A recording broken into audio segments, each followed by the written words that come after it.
Mary and her 10-year-old son, Daniel, were only supposed to be at the Willow Crest Hotel for one night before heading home. But when a relentless storm battered the city, the first floor flooded, making it impossible for anyone to leave. Hotel staff assured the guests that rescue crews were on the way, but hours passed and no help came. Then, strange things started happening. At first, it was small. Lights flickering, the distant hum of whispers from the empty hallway. But as night fell, the horror escalated. Mary woke up to the sound of a child crying outside their door. It wasn't Daniel, he was still curled up in bed. When she peeked through the peephole, the hallway was empty. She hesitated, but then the crying started again, closer. This time, it was right outside their door. Daniel stirred awake. "Ma, I don't like this place," he whispered. Margaret agreed. They needed to leave. They packed quickly and stepped out into the dim hallway of the second floor. The power was unreliable, and the emergency lights cast eerie, flickering glows. They headed toward the stairwell, only to find the lower levels submerged in black, murky water. The first floor was completely unreachable. "Let's go up," Mary decided, hoping for a rooftop exit. The third floor was worse. The walls were covered in smeared, wet handprints, as if people had been desperately clawing at them. The carpet squelched under their feet. A putrid smell like rotting seaweed and something metallic filled the air. Then came the footsteps, not normal ones. These were wet, dragging sounds, echoing from around the corner. Mary grabbed Daniel's hand and pulled him toward the next stairwell. As they turned, she caught a glimpse of something emerging from a dark doorway. A figure, pale and bloated, its mouth gaping wide, water spilling from its lips. They bolted up the stairs.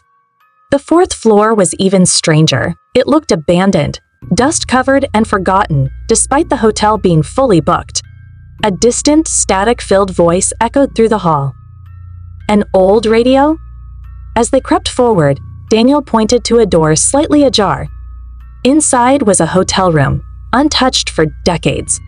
The radio sat on a nightstand, playing a warped recording.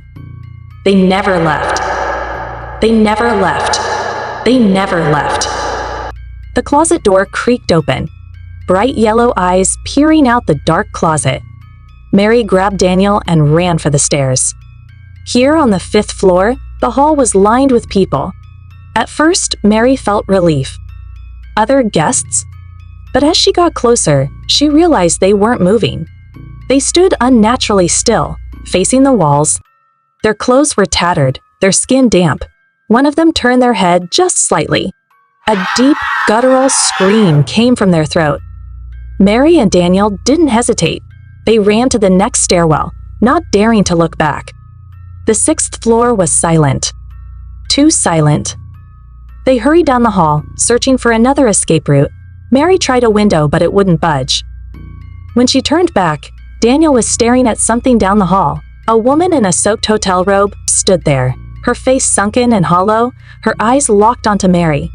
"Why did you leave me?" the woman whispered. Mary's stomach turned to ice. The woman charged forward, but before she could reach Daniel and Mary, a powerful tremor shook the building. The storm was worsening. The walls cracked and the air filled with the sound of rushing water. When they looked up, the woman was nowhere to be seen. Mary grabbed Daniel and headed up the stairwell. Once Mary and Daniel finally reached the top floor and found the rooftop access door, it was locked. Something slammed against it from the other side. For a horrifying moment, Mary thought it was another one of them.